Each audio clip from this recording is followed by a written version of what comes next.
Welcome to another episode at Creative Mind China podcast. Today with Harald Buchmann from ByteDance. Hello, Harald. Welcome to meet you. Thanks for coming today. And tell me more about you. What do you do exactly? Who are you? And what also brought you to China right now? Well, hi, Benjamin. First of all, thank you very much for having me. Excited to be on this show. And who am I? Well, very big question, very difficult question, very long answer, but let's keep it simple and short. So as you said, my name's Harald Buchmann. So I'm from Switzerland originally. I've been living for 6-7 years in China now. I've come the first time to China in 2006, so that's quite a while back by now.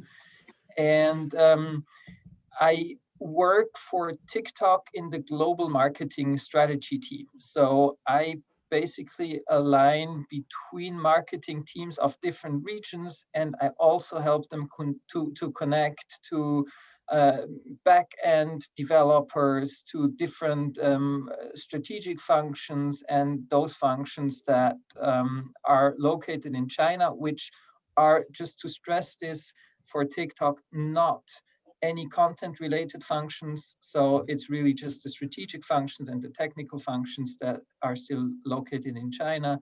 You appreciate that some of the codes are still secret, hopefully will stay secret for ByteDance, so they're not outside of China. But I really want to stress for legal and compliance reasons, the whole data, the user data, the content of the videos, that is all located outside of China. So I'm not connected to that, just to clarify my position. Yeah, so it's really exciting that you work pretty much in maybe the most famous Chinese company in the West. TikTok is really famous in the West too, and it's really successful. So maybe you can give me a bit more overview how you got, how your career looked and how you got to TikTok. Yes, many things to unpack here. So my career is definitely not the straightforward career that they recommend at the business universities of, just having a bachelor, then a master's, then go to a company and stay there until you get promoted. I have done a lot of things and gone a lot of paths. So I've been politically very active before my undergraduate studies, even, and during my undergraduates. I've worked in a very small company, not a startup. It's actually an established small company in Switzerland that's been working in the textile trade. It was also my first business connection to China, because that company imports a lot of shirts and the more complicated textiles from China, others from India and Bangladesh, and prints corporate logos on them for businesses. So that was my first work experience, after which I went back to university to a master's. For maybe high school students, my first recommendation, if you plan to do a master's degree, do plan some year of work experience in between. That was really a great decision, because after you have some work experience, especially if you study something like business or economy or something like that, it's really a different thing if you have work experience, because then you look at all the courses from a perspective of, how does it help me to do business again when I get back to work, and not from a perspective of, what does the professor want to teach me. So that was my first career, basically, until my master's at the University of St. Gallen. I had really the great opportunity to study the Strategy and International Management Master, an excellent program that I can only recommend. And after that, I did first work in a consultancy called Malik. Malik is an offspin of St. Gallen University. It's cybernetic management consulting, which is basically systemic thinking. So it's also part of what St. Gallen has been famous for, the systemic approach to management. After that, I wanted to go to China, so I transferred to a small consultancy in the car industry that is called L. Koenig. It's since been bought by Akka Consulting.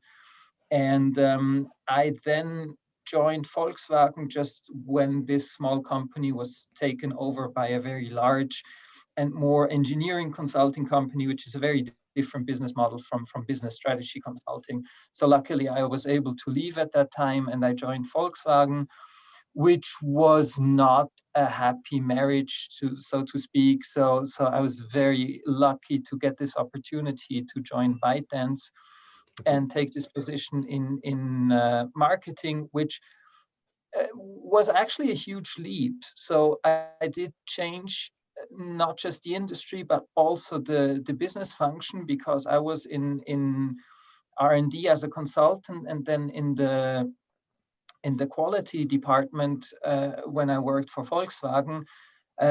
I did have a strategic task to work for the digitalization of the quality department, so at least there was some connection to computers and internet. But I have had no marketing experience, and I think it's one of those career steps that are only, or not only, but mostly possible in places like China, in developing countries, let's say, because um, everything is moving very fast. So people are used to having big career jumps and breaks in the career, because a lot of things develop and in a new way. And also the number of foreigners speaking Chinese in China is still quite limited. So Yeah. they're willing to take someone who doesn't fit the career profile, but maybe has some other assets and some general work experience based on impression at the interview. And so I was lucky to get through this interview. And since then, it's been a wild ride. So the campaigns, the projects that I've been working on, that has really by far exceeded my expectations. And it's a Yeah. really amazing platform. As you say, TikTok is very famous in the West, and it's indeed the first Chinese internet company. It's not the first Chinese company that's famous in the West. I guess Huawei is definitely a name that everybody knows. There's some other hardware. I think Xiaomi in Europe is also quite famous. Yeah. But in terms of software, in terms of internet mobile company, definitely TikTok is by far the number one. And it's been growing at China speed. No matter the users, the employees, the revenues, everything is just growing at a massive pace. And this is, of course, an exciting place to work at. There's a lot of need for entrepreneurial thinking. So it's not everything in fully established fixed processes. Uh, if you're the type, then that's exciting. If you prefer to work in a very stable environment, definitely that's not the place you want to be. Hmm. But So it's always better to work in a growing company than to work in a company that struggles to survive. yeah, you're already going in a question, uh, in the direction of a question that I want to ask. And so you were a consultant in R&D at Volkswagen, and then you went to ByteDance or TikTok in marketing. So maybe firstly you can describe what is the difference working in like a very German, very established, very traditional corporation, big corporation, and now still TikTok maybe is still a bit, like you said, has a bit entrepreneurial feeling. And what is it? What is the difference also between like German and Chinese company? Yes, so indeed there are so many differences that it's sometimes maybe for me a bit challenging to pin it down to where the reason is, because it's German versus Chinese, it's car industry versus Mhm. internet, it's Okay. it's startup versus established company.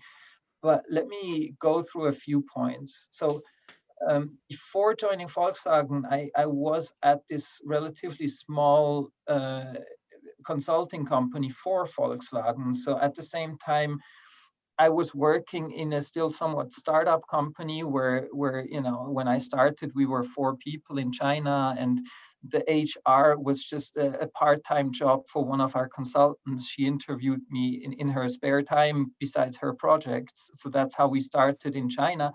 So luckily, I did have this experience of there's no processes, you have to make the processes.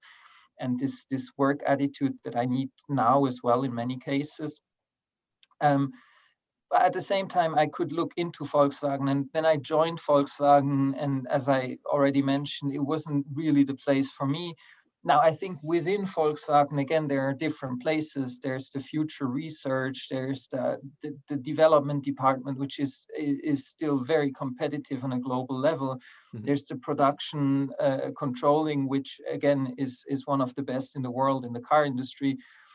Whereas quality department, definitely among the processualized and stable and fixed departments, is probably the most stable one, because quality is the one place where you really don't want to take rash decisions and make changes that aren't absolutely necessary. So I really did the extremes from the most conservative among an already conservative industry, and Volkswagen within the car industry, again being a more conservative brand, to now marketing for TikTok. So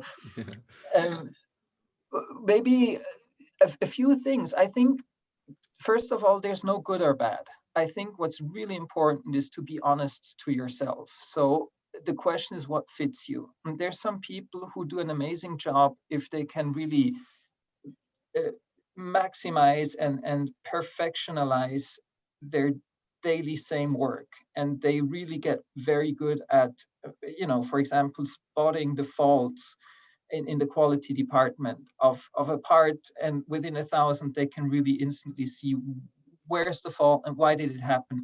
This kind of perfectionalizing your skill, if that's your thing, then that's perfect. And you wouldn't be happy in a company where you constantly innovate and do new things.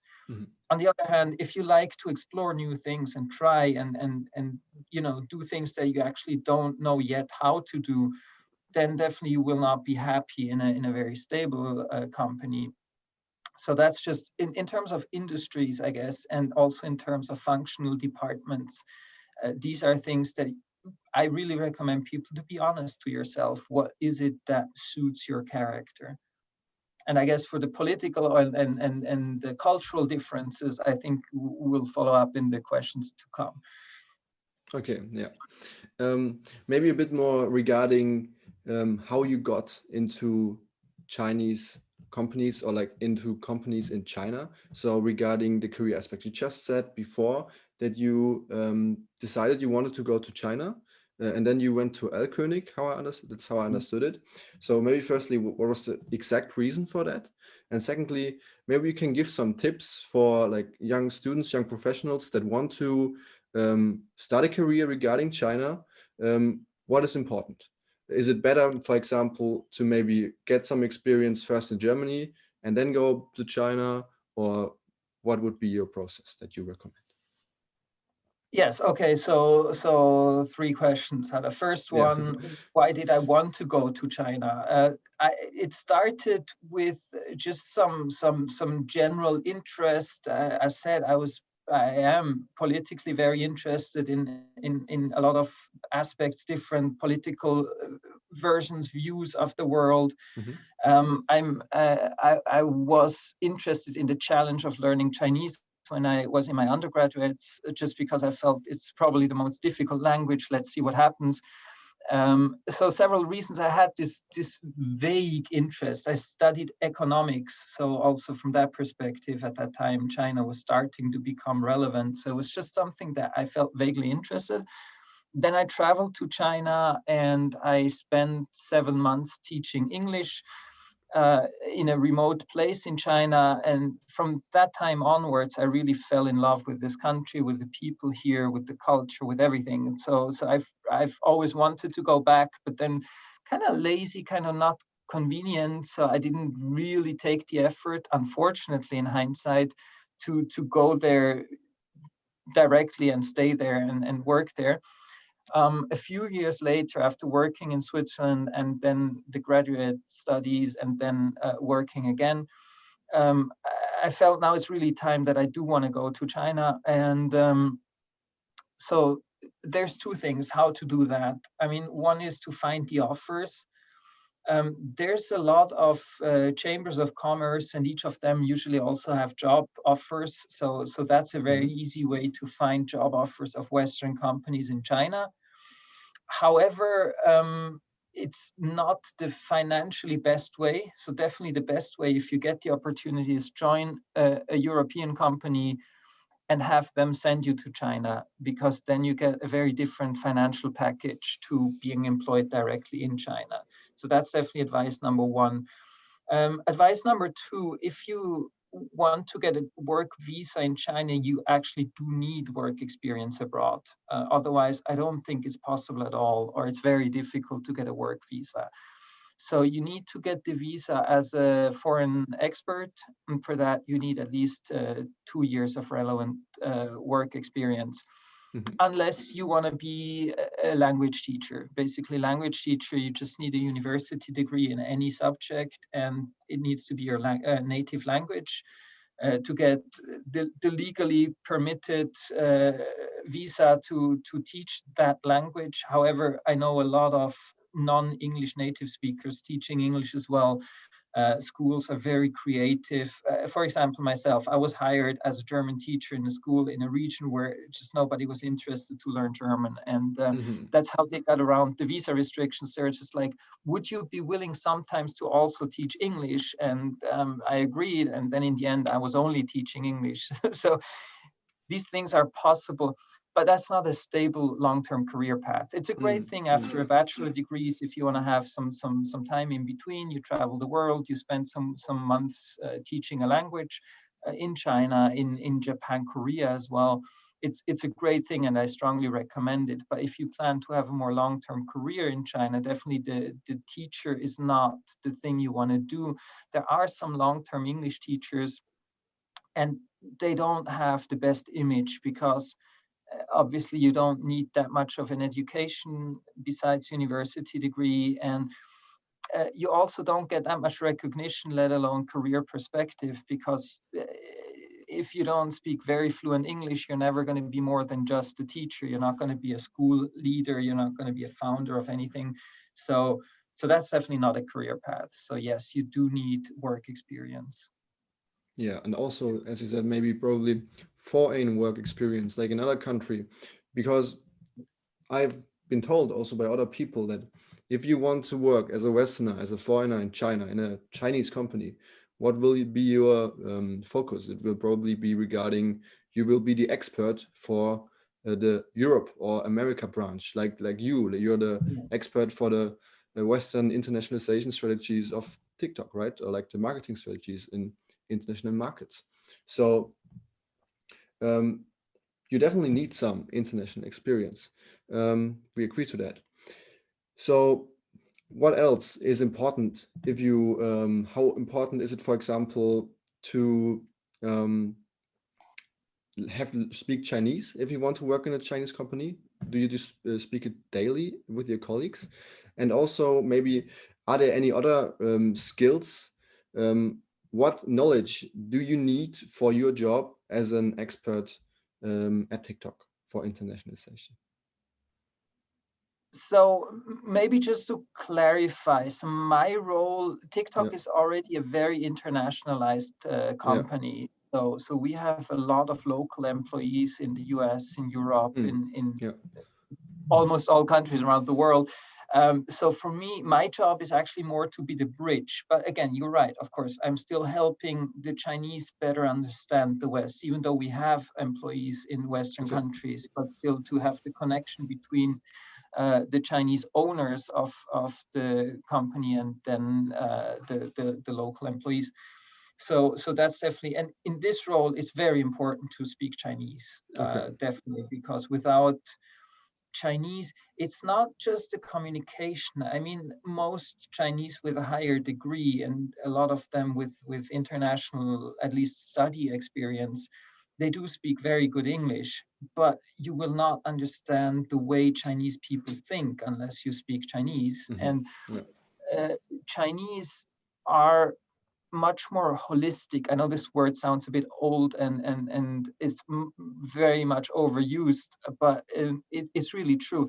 this holistic thinking does not mean that every single person has the big picture, not at all, even less than in Europe, I'd say. A lot of Europeans, maybe has to do again with the political system. Everybody's used to think of the whole, think of the country, think of society.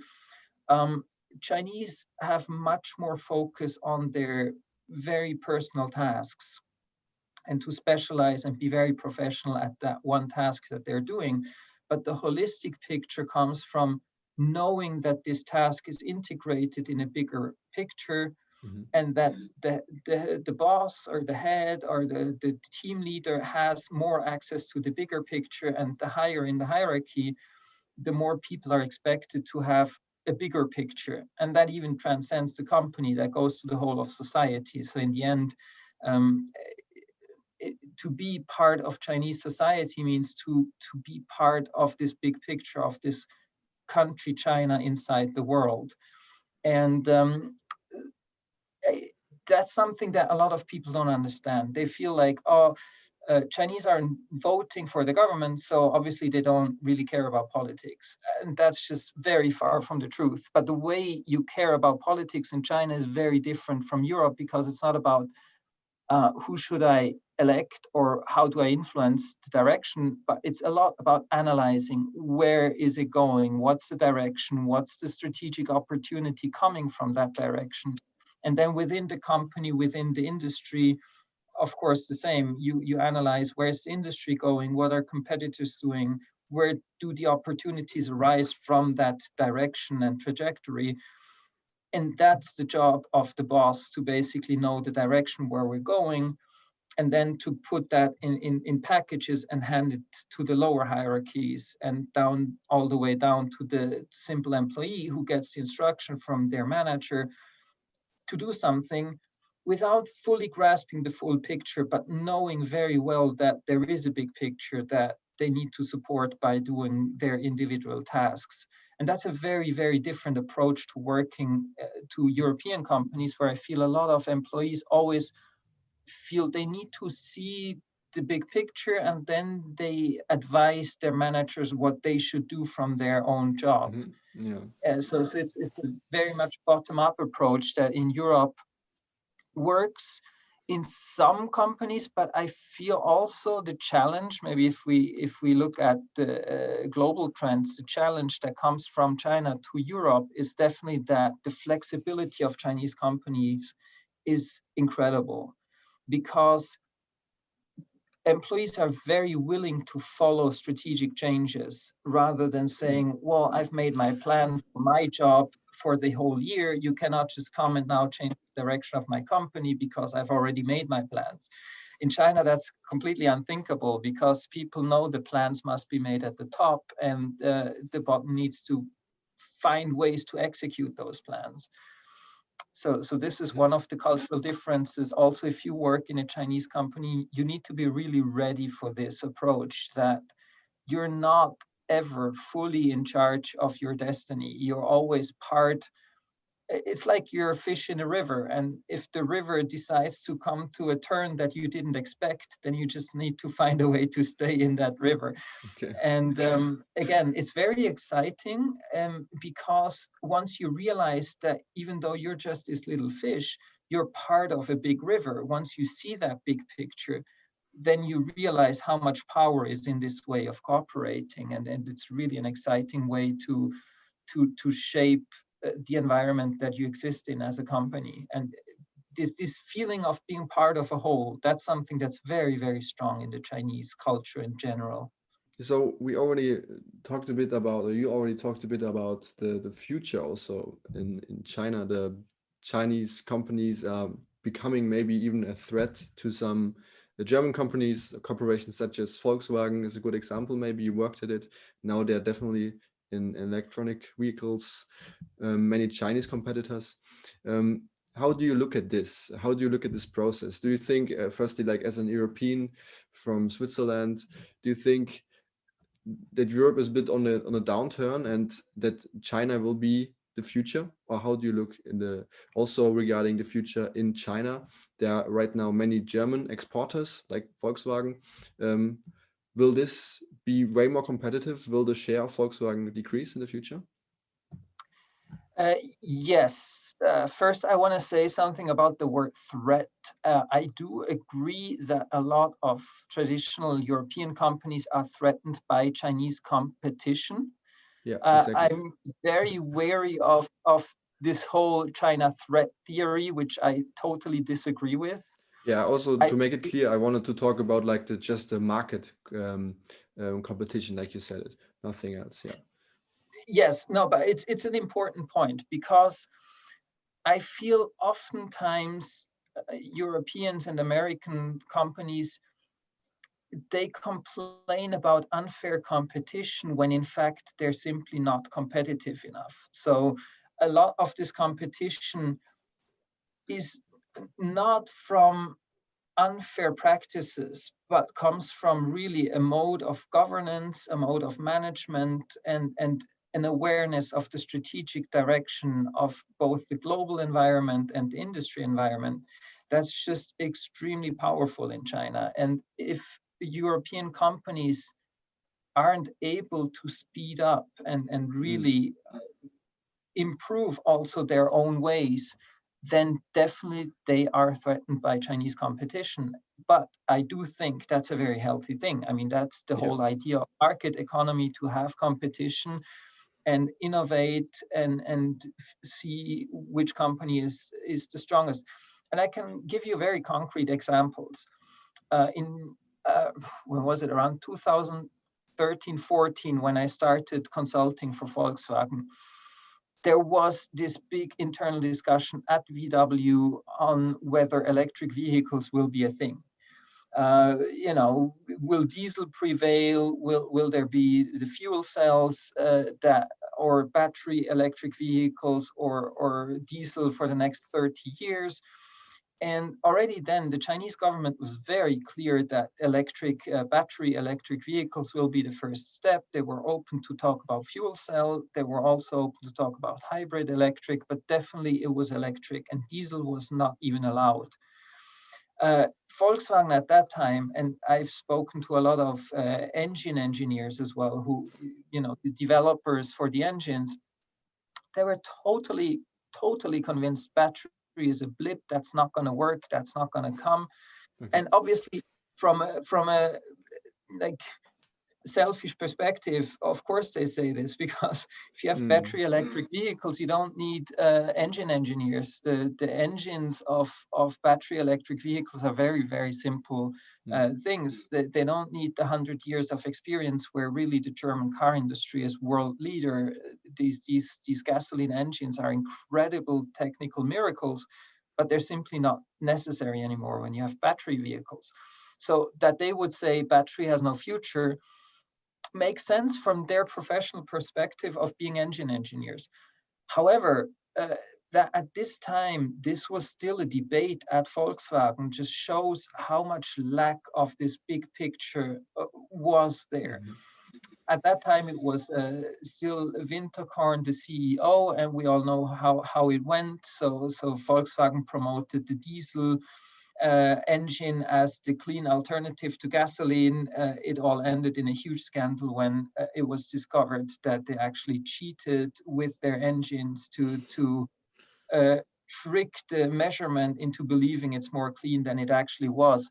And I mean, this is, it was handled probably in a too lenient way, because Germany really relies on the car industry. And there's a lot to be said about this, but I think it's inexcusable what happened.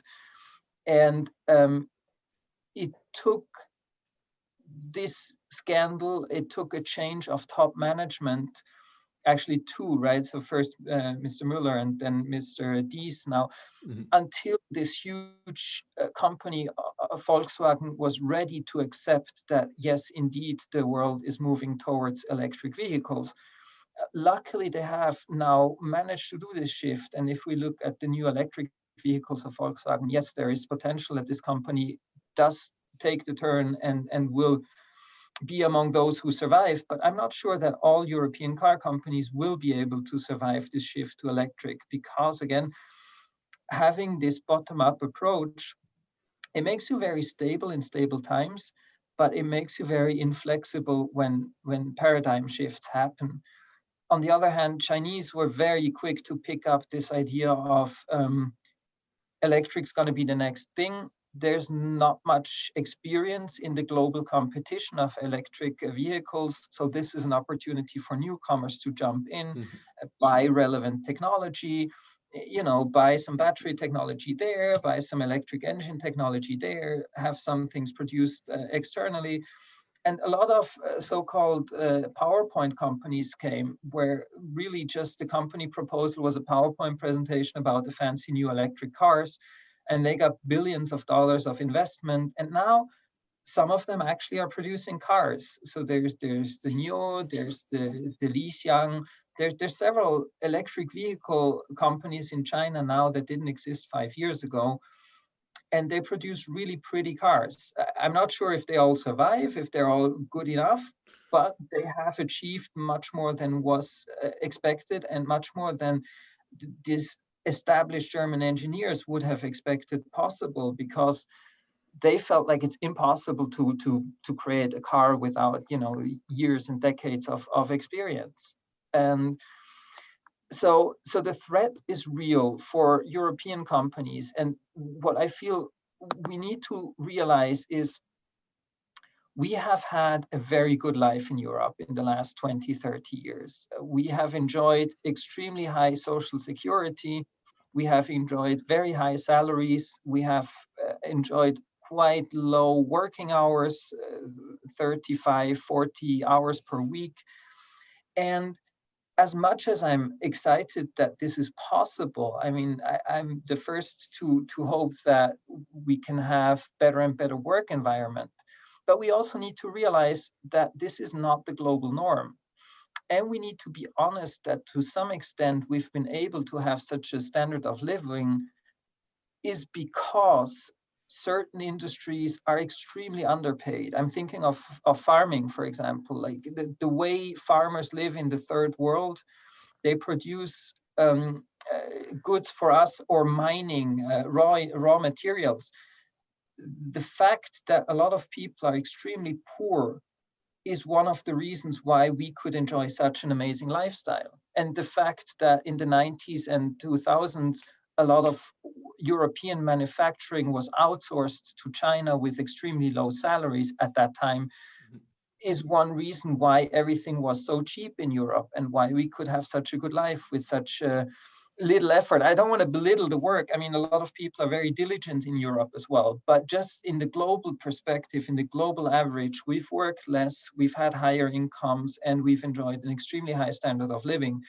And there's no objective reason or fairness or justice why we should continue to enjoy that as opposed to others. And now the Chinese have analyzed very, very clearly, why does Europe have such a high standard of living? Of course, a lot has to do with the available capital. The more capital you have, the more you can invest. The more you live off investment, the less you have to rely on working for your incomes.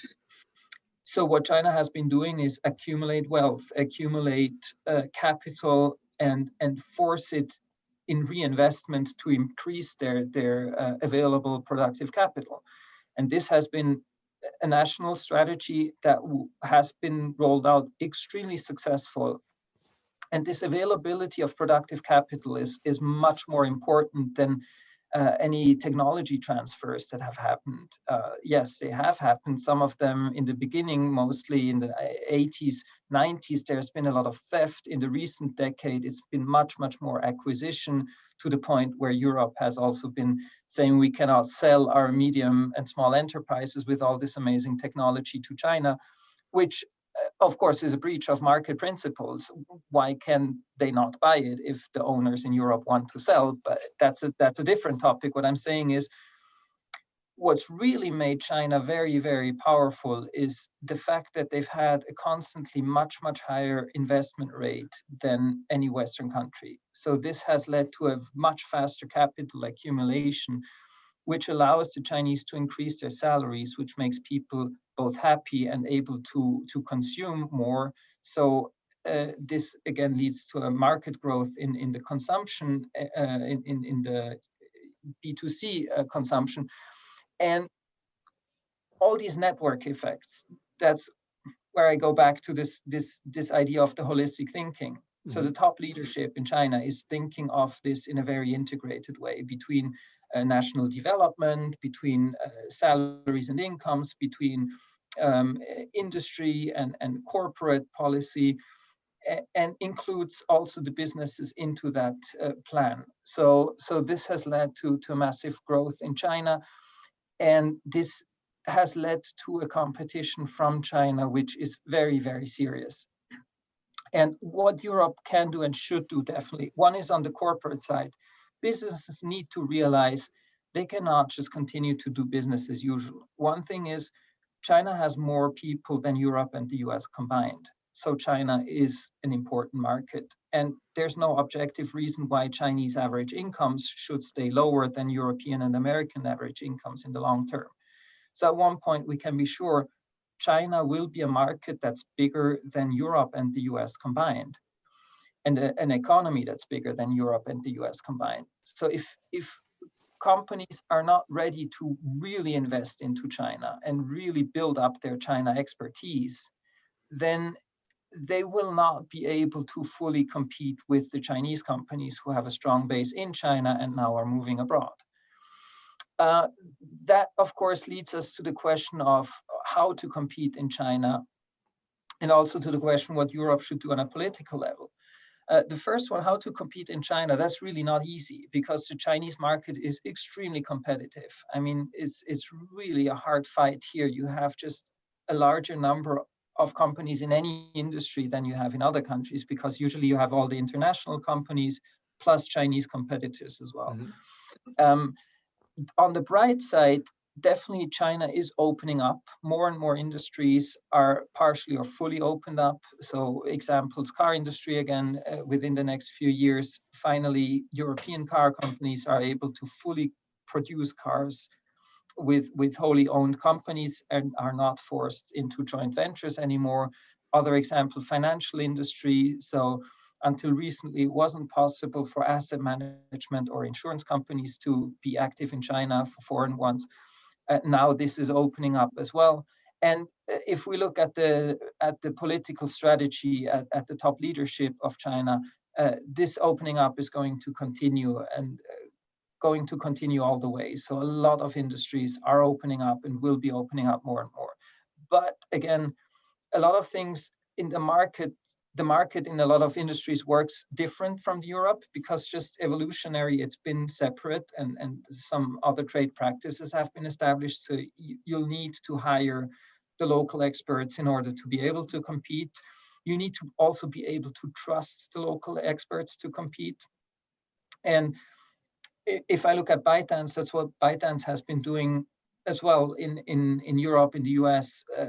We've hired a lot of very experienced people from other companies, and they are fully enabled. So it's not like in Volkswagen in China, the whole management was German, and only below a certain level there were the Chinese. In ByteDance, TikTok is all the way to the CEO. They're all Europeans, Americans, Middle Eastern, all the countries. But it's not that Chinese go to all these countries and tell the local people what to do.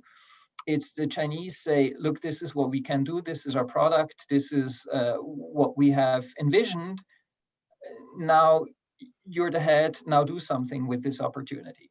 And we'll observe and learn from you as well. And not just ByteDance. I mean, famous examples of Chinese takeovers, for example, Volvo, when it was taken over by a Chinese car company, they didn't kick out the management and replace it by Chinese. They actually said, all right, we give you some extra cash, and now please continue what you've been doing. You've been building great cars. You just had some problems with the financing. So now we give you this cash, and now show us how you do it.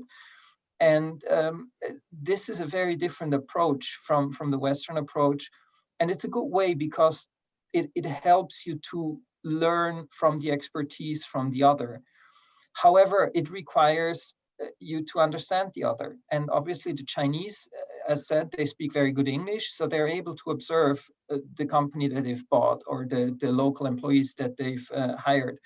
However, a lot of Europeans, Americans, they go to China and they don't speak a word of Chinese.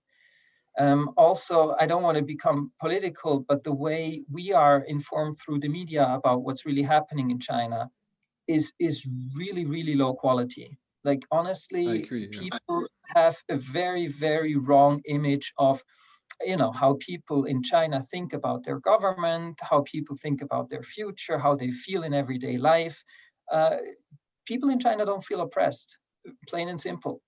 Chinese people before COVID and after COVID travel around the world. They're happy to go home.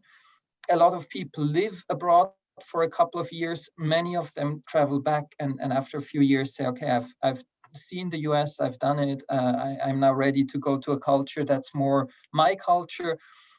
And people are extremely positive about the future. People are very optimistic that every year will be better than last year. And this is the atmosphere that's in China at the moment. And that's not the image that you get when you just consume the Western media talking about China. And I think this is another huge problem for Europe, which then leads to the political problem, where Europe is very, very much, how to say that? It's just too self-confident and too self-servient and just, leaning back and feeling like we've been the masters of this world for 500 years. We've been controlling colonies. We've setting up the rules for the world. So it will always be like that because we've always done that. And if somebody comes and say, we don't want to play according to your rules, we want to set up our rules, then we condemn it as evil and wrong, and they shouldn't do that without ever asking why shouldn't they. We did the same thing when we colonized other countries. We never asked what their rules were before we came. And we've become very complacent.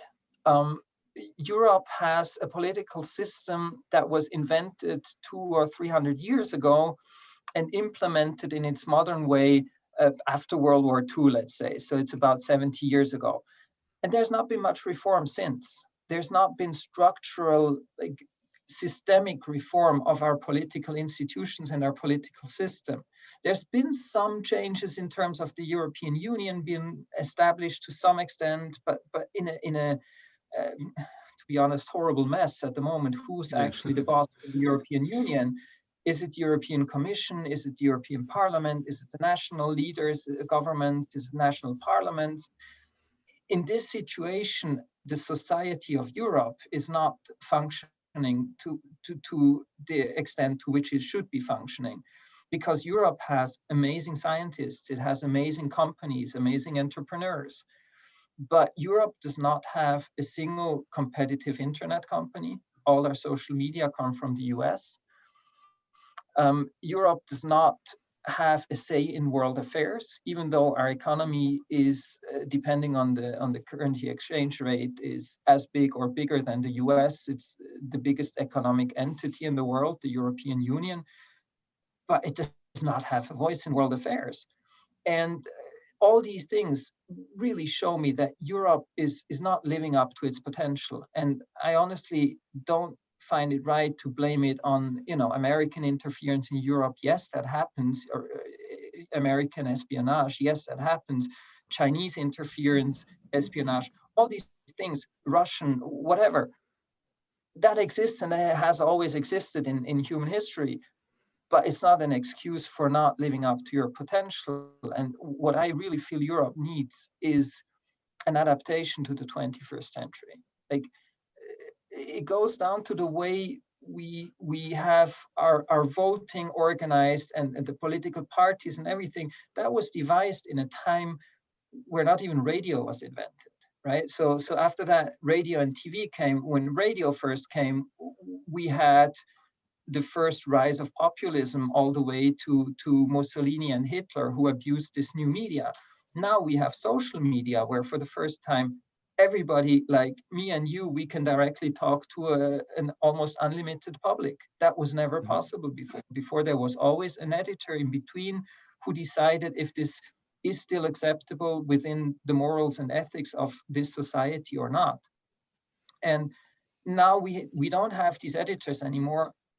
So this is, again, a completely new media landscape and a new way of our society to communicate with it. And if our political system doesn't adapt to this new situation, then there's a huge risk of again, the system not being ready for the reality of communication. And I don't want to go into conspiracy theories or anything. I just think what we've seen with Donald Trump is an example of somebody coming to power who's completely not fit to lead a country from a both ethical perspective and from a management like capability perspective. Like Chinese are saying, like, how is it possible that somebody like Trump would be selected as a president? He's not even capable of doing this. They were happy about him because he definitely gave a lot of room to China in the world. But it's what I'm saying is, if we don't adapt our political system in a way conducive to the modern way of how people communicate and how people live, and also what the priorities of people are, then we run a big risk that the political system becomes obsolete. And what then happens is that the real power shifts away from the democratic system, which I'm very much in favor. I really like the European idea of everybody being included in the political system. But I also do see that while the system is still pro forma in place, the real power is shifting more and more to a very authoritarian system, which is, of course, the system of corporations. The corporations aren't democratic. Corporations are top-down led. The manager promotes the employees. Everything is decided from the top, and the bottom is promoted by the managers. So it's very authoritarian. And where the big companies are, even more where the owners of the big companies are, that's where the real power is. And governments are responding to the needs of the businesses and to the investors of businesses. And that's not necessarily the interest of the common people. So these are some dynamics that are happening, in my opinion, because we have not reformed our political system according to the changes in the economic development of the world. So that was a huge answer to a simple question. That was a huge answer. But I think I will try to make some things up that you said. That firstly, I remember the quote that you said, which is very interesting and straightforward. I think that China will be bigger than Europe and USA combined, right? That is firstly really, really straightforward. And I think there is some truth to it also regarding the holistic approach of management that you described in China. And I think if you look at management, not only in Corona, also like in general in Europe and Germany regarding digitalization and in schools, in education, nothing works, right? In Germany, every country, every state itself tries to implement an e-learning platform. It doesn't work. Pupils hack it themselves. And that's just shown there's like no, maybe the big picture that made Europe become a world power, or that made Europe colonize America and things like that. Maybe this big picture got lost. And now there is also, if you take a look, you said Europe has been the power for 500 years, the leading power, or like if you take America, I mean, America is pretty European. And now maybe there's just some time for change, because what was before 500 years, right? China was, and India were really powerful Asian countries. So definitely that's also why I'm why I'm very interested in China, and maybe also why you are interested in China. So yes, and I want to maybe add something else that many Europeans are not aware of. So China has always this narrative of having been this great nation for 5,000 years. And obviously, when they say each part of today's China has always been China, that is a simplification which is not correct. Obviously, China has grown in size, has had different parts in history where it split apart into warring states, where there was a Xixia in the state where today is Gansu and Shanxi. So there's been a lot of shifts during these thousands of years of history. At the same time, Europe is now acting as though we've always been a large number of small national states, even though in fact the idea of a national state is just a few hundred years old. We could also have the European narrative of having been this Roman Empire that has conquered all around the Mediterranean Sea and much of what today is called Europe. So, and then when the Roman Empire was conquered by or overrun by Germanic tribes, the Germanic tribes at one point also said they were the Holy Roman Empire of German nation.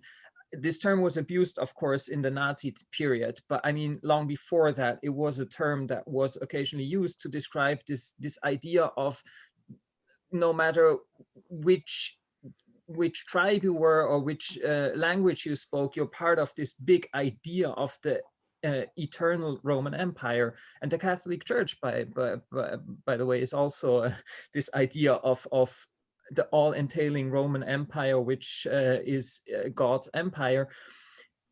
We could look at European history as a history of dynasties, where some families time and again have ruled most of Europe, always with some exceptions, and sometimes the control was stronger, sometimes it was weaker, sometimes it was by conquest, sometimes it was by marriage.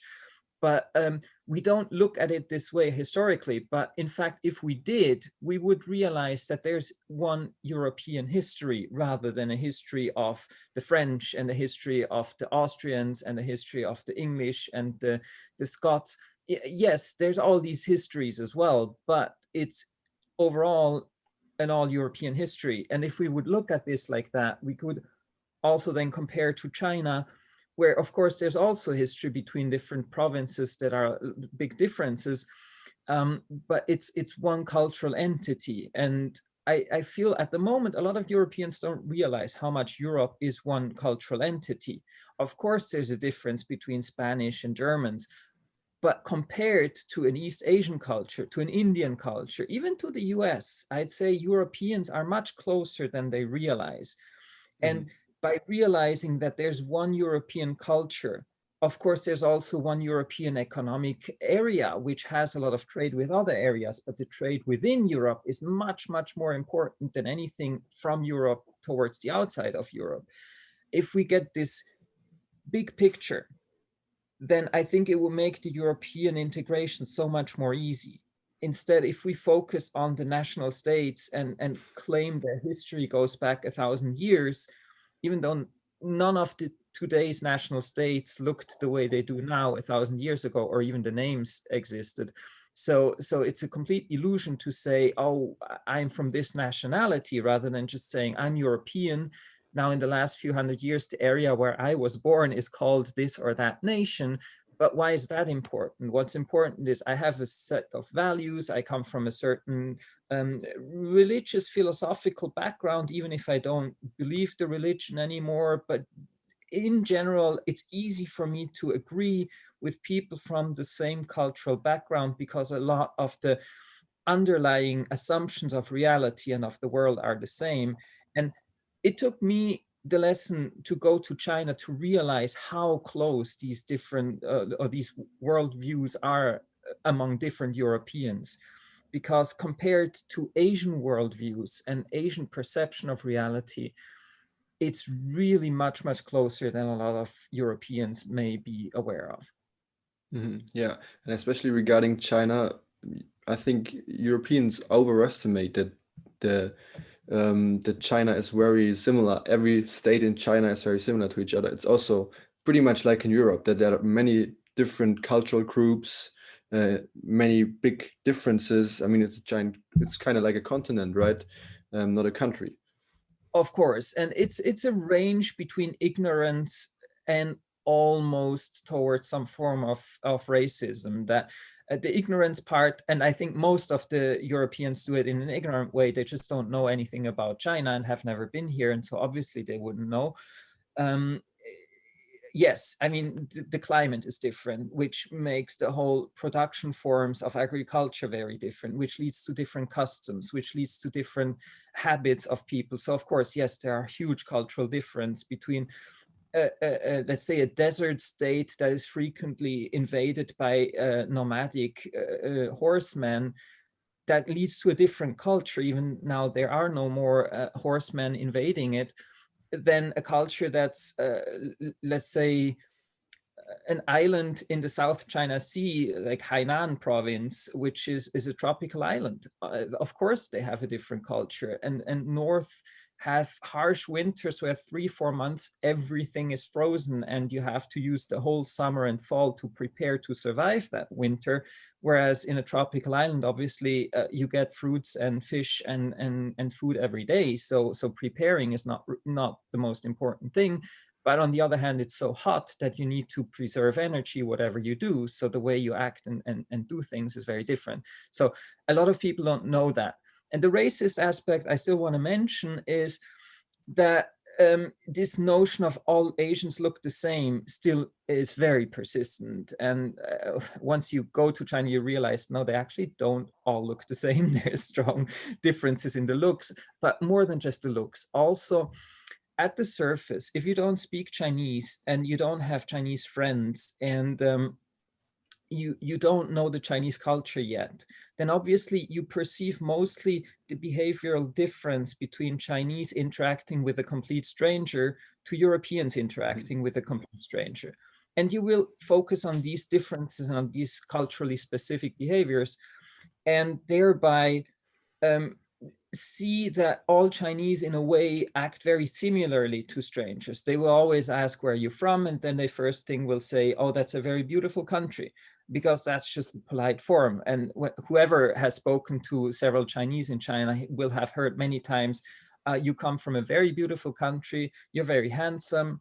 If you know how to say ni hao and xie xie, welcome and thank you, then they will say your Chinese is very good. These are some things that is just the Chinese culture, to make some compliments at the beginning when you meet a stranger, to ease up the atmosphere, the tension of being strange to each other. And so people think, well, they all ask the same questions, they all say the same things, they're all brainwashed by their government, these kind of assumptions. Whereas once you dig deeper and you get to know the people, like, what's your hobbies? The term hobby doesn't work well. So if you ask hobbies, people don't really answer well. But just, what do you do in your free time? What do you do? How do you learn? What kind of things do you learn? Some people are extremely into a very specific area of science, of history. I mean, there's history teachers who are Wang Hong, who are famous internet celebrities by just talking about European history, which shows there are millions of Chinese who are super interested in Chinese history, in European history. Not because they need it at work or anything, but because, that's a form of hobby. So maybe you don't find the punk with the big hair and the hip hopper who wears baggy clothes to show their differences, but in the minds, people are so different. And it goes down to like habits, what you do in free time, how do you eat? Do you care about Chinese medicine as a way to think about how you should eat? Or are you completely westernized in the sense of I eat ice cream and ice cold water, which is absolute no-go in Chinese medicine? There are huge differences between Chinese, and some of these differences are very incompatible to each other. It would be inconceivable that some Chinese get married to some others who have certain differences. But of course, if you just look at the superficial politeness of Chinese talking to strangers, you will never get to that level. And then by claiming that they are all the same because I haven't gotten to that level, that's the point where I feel like it's this, maybe not racist, but colonial kind of thing. Like, I don't look into who are these people really. I just judge them from the superficial behavior that I see at first glance. Yeah, I definitely agree to that.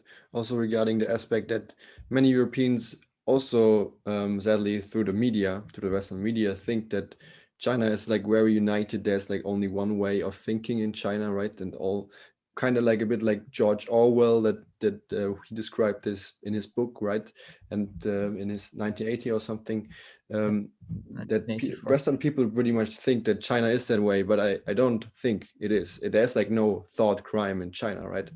And yeah, And this I is think actually the point which is indeed very racist, because this basically supposes that Chinese are controlled and controllable drone. It says Chinese are too dumb to realize their government is evil, and they just say what the government says because they're too stupid to realize that they're lied to.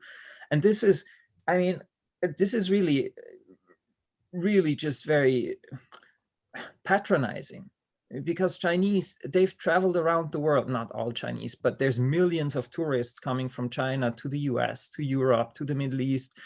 There's so much information about the West in China compared to information about China in the West. So no, Chinese are very well informed.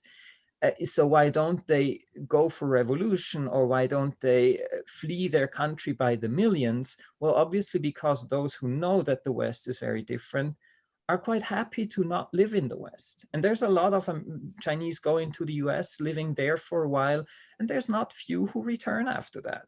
And we have to acknowledge that a lot of Chinese are really happy with what they are offered in the Chinese system, in the Chinese economy, in the situation overall that is presented to them in China. And to say they just accept this because they're too stupid to do otherwise, that's really not acceptable. Yeah. So from listening to your latest answers, I definitely can tell that you have learned much about China, but also about business in the last in your last years of career experience. So maybe if you look back 10 years, are there any maybe mistakes, anything you did wrong, or what would you do different when you look back 10 years after you graduated? There is a big mistake, and I think this one is interesting for anyone in university graduating and trying to start a career with the wish to eventually work in China. I did one big mistake, which is when I went to China to really work in China, I looked for a company that had a position in China. Now, if I would do it all again, I would look for a company in Europe which is willing to take on an economy business graduate who speaks Chinese, who's interested in China, to get trained in Europe and then get sent to China. Mm-hmm. That has massive benefits. The first one is purely financial. If you get sent by a European company, you get the full European salary, plus usually benefits which allow you to live in the quality of life in terms of the size of the apartment, in terms of having a car, sometimes even a driver, really to have at least the quality of life you have in Europe. Some companies still have the policy that they feel like, oh, China is such a underdeveloped place, they need to give you some extra incentive. And indeed, maybe because of the media reporting about China, a lot of experts do not want to go to China. So companies are happy to find people who are interested going to China. And sometimes, yeah, they give you these extra incentives. So you really get a lot of money just for the fact that you're sent to China. And if you're hired directly in China, first of all, you need 2 years of work experience to get a visa. And second, you don't get a lot of those benefits. The third aspect, which is also important, is that headhunters, of course, realized this as well. So if you're an expert that was sent from Europe to China with the very expensive total package of income, so not just salary, but all the benefits, then they can pitch you to the Chinese companies as well as a guy who's now earning that much of a salary. And that will then impress Chinese local companies. So I know this is a bit a game, but it's a very strategic game. And if you play it well in a tactical way, short term, think about which company do I go to in order to be attractive for the company that I really want to work for. This is something that can really speed up your career development, your access in China, and your attractiveness in China. And that's something that I didn't do enough. I kind of maybe was too naive. I just was like, I want to go to China. I want to find something. And there was a job offer. I was excited. I mean, in the end, it worked out fine. And I do have a job that I'm very satisfied with now. But maybe some things could have been faster if I had it done in a smarter way. So that's something I would definitely give to anyone young in Europe thinking of how to go to China. Great. So that is the end. Thank you for participating in this great interview. Thank you for coming today, and hope to meet you again, Harald. Yes, thank you very much for having me.